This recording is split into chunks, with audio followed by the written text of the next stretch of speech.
is Thursday, the 4th of February, and I'm bringing you a word from the 4th chapter of Ephesians today.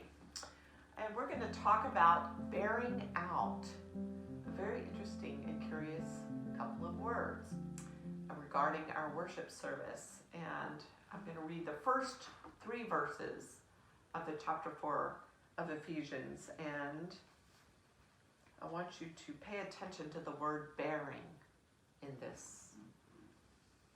I therefore, the prisoner in the Lord, beg you to lead a life worthy of the calling to which you have been called, with all humility and gentleness, with patience, bearing one another in love. Actually, it's bearing with one another in love, making every effort to maintain the unity of the Spirit in the bond of peace. There is one body and one Spirit, just as you were called to the one hope of your calling, one Lord, one faith, one baptism, one God and Father of all, who is above all and through all and in all. That's actually verses 1 to 6, but I especially like that. Lead a life worthy of your calling, bearing with one another in love. Okay, let's hear about what Lisa Nichols Hickman has to say about bearing out. She first has a poem from Seamus Heaney. History says, don't hope on this side of the grave. But then, once in a lifetime, the longed-for tidal wave of justice can rise up, and hope and history rhyme. So hope for a great sea change on the far side of revenge. Believe that a further shore is reachable from here. Believe in miracles and cures and healing wells. Call miracle self-healing, the utter self-revealing double take of feeling. If there's a fire on the mountain, or lightning and storm, and a God speaks from the sky, that means someone is hearing the outcry and the birth cry of new life at its turn. The language of bearing out is unique to the Presbyterian tradition. Other denominations use the language of being sent out to describe the movement from worship into the world. Either means equipping the gathered to go out and live the gospel, but I prefer the wording bearing out for several reasons. The Directory for Worship states that the 5th movement of worship is bearing and following the word out into the world. What I love about these words is that we don't bear it out alone. We follow the word, which has preceded us out into the world. Christ has gone before us to prepare the way. In Mark's Gospel, a young man dressed in dazzling white encouraged the distraught visitors to the tomb. He is going ahead of you to Galilee. There you will see him just as he told you. This stranger is telling them to go against history and to hope on this side of the grave. Each Sunday, as we receive the charge to go out into the world, we are encouraged to do the same, to hope for, as Seamus Heaney would offer, a great sea change, so that hope and history might rhyme. This work demands that we follow Christ into the world and bear the gospel out as we can. There certainly are times when we need encouragement to do this. Putting one foot in front of the other to go face the world isn't always easy. We go home to places of pain and loss. Life at times can feel completely unbearable. Anne Packer begins her novel, The Dive from Clausen's Pier, with these words. When something terrible happens to someone else, people often use the word unbearable. Living through a child's death, a spouse's, enduring some kind of permanent loss, it's unbearable. It's too awful to be borne. And the person or people to whom it happened take on a kind of horrible glow in your mind because they are in fact bearing it or trying to, doing the right thing that it's impossible to do.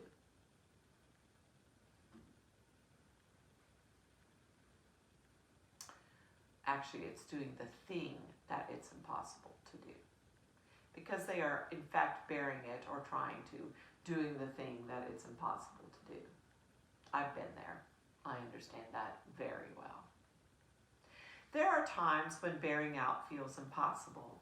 The hope expressed by the stranger in the tomb falls on deaf ears. Going to worship is an act of pure will, the ultimate expression of faith given the circumstances of life. But then to have to leave the safety of the sanctuary, to go into the streets and face the unbearable parts of life seems impossible.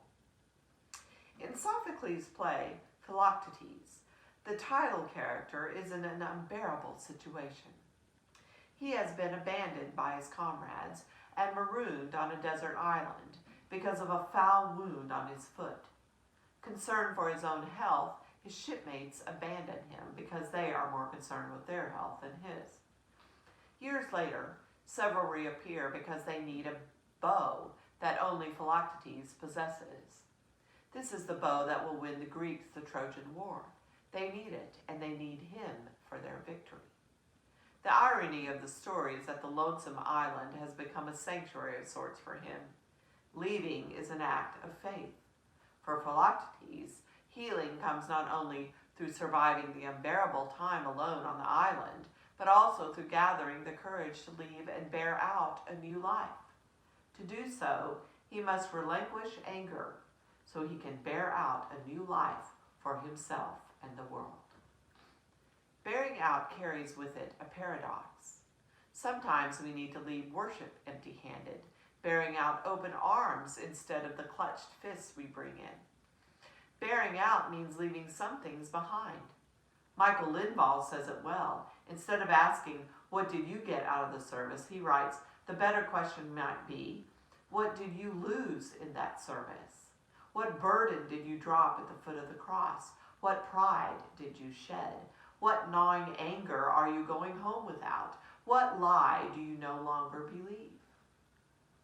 Sometimes our bearing out into the world means leaving worship empty-handed and trusting that our hands are open to receive Christ on the road ahead.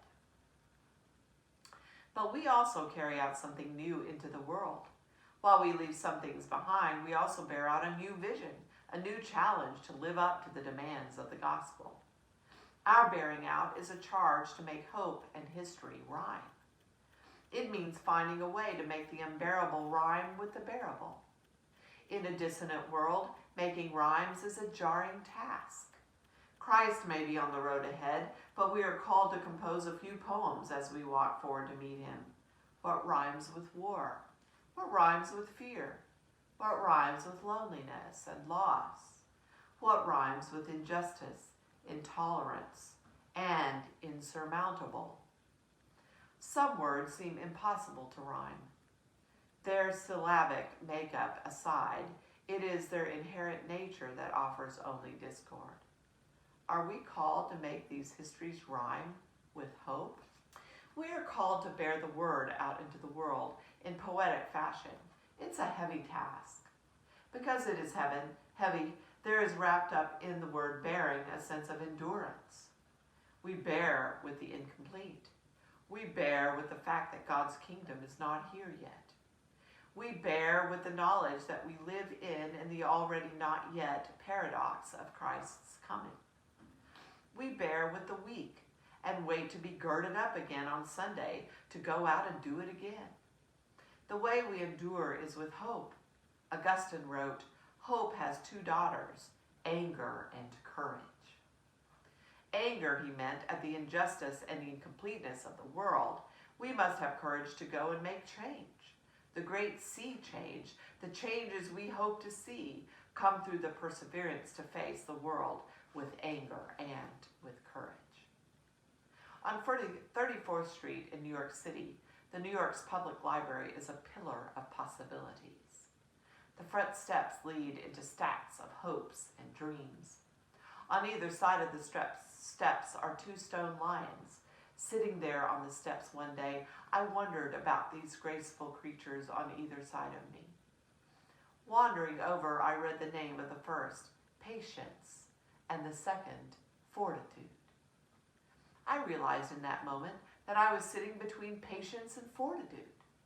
It was a divine word at that moment in my life as I faced questions about the future.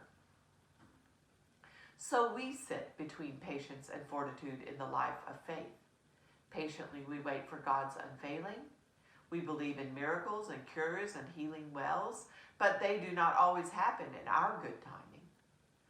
Patiently we wait for the longed-for tidal wave, but it does not always tumble over into the world as planned. We do not yet just wait around. We continue to build up, to write poems, to fight injustice, and to fortify. The work of fortifying is not glamorous. It is hard work of details, sweat, persistence, and vision. There's an old story of 3 guys laying bricks. When asked why they are doing it, the first says, "I'm doing it for wages." The second replies, "I'm doing it for my family." And the third says, "I'm helping to build a cathedral." Our fortifying, our bearing out, is about building up that cathedral in the world, so the sanctuary itself is not the only sanctuary. God has a vision bigger than the walls of our churches, a vision that means laying bricks throughout the world. It's hard work, often unnoticed and unappreciated, but a beautiful cathedral will be the result. At Princeton University a few years ago, Jonathan Kozol addressed a group of college students. His talk poured out from his experiences in the South Bronx, working as a teacher, and writing about his days as a journalist. His time there is recorded in his book, Amazing Grace. That night he preached as he told students about his year of miracles and ashes. He described the ashes of incinerators placed in that community, creating so much dust that the majority of children had asthma and carried inhalers. He talked about ashes of lives lost to drugs and gang warfare. He talked about ashes of dreams and hopes, but there were miracles as well. He told of Margaret, a Yale-educated lawyer who sacrificed everything to come into the community and run an after-school center. As he finished describing his year of miracles and ashes, he opened the conversation to the audience for questions. "What should we do?" asked the first person to raise a hand. Kozol replied, "I knew that would be the first question, and that question makes me mad. You don't need to ask me what to do. You know what needs to be done. The question really is, do you have the courage to go out and actually do it? You don't need me to describe the silence in that auditorium. Everyone knew what was right. Pastors charging us with the command to bear and follow the word out into the world are usually a bit more restrained in their challenge. We are that longed-for tidal wave that can bear justice into the world. Do we have the anger and the courage? Do we have the patience and the fortitude to make hope and history rhyme? That's powerful.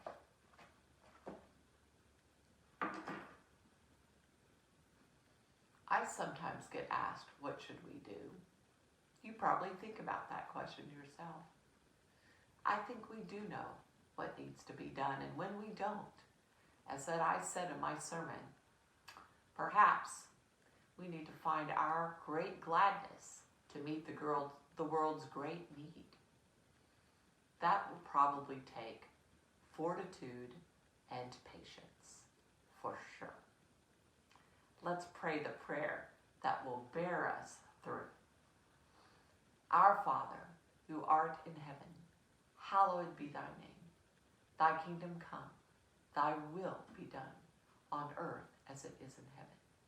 Give us this day our daily bread, and forgive us our debts, as we forgive our debtors. And lead us not into temptation, but deliver us from evil. For thine is the kingdom, and the power, and the glory forever. Amen. Do you believe that God has that power and glory? That is the power and glory that will bear you through as you bear the word out into the world. I look forward to hearing about how that comes to pass for you.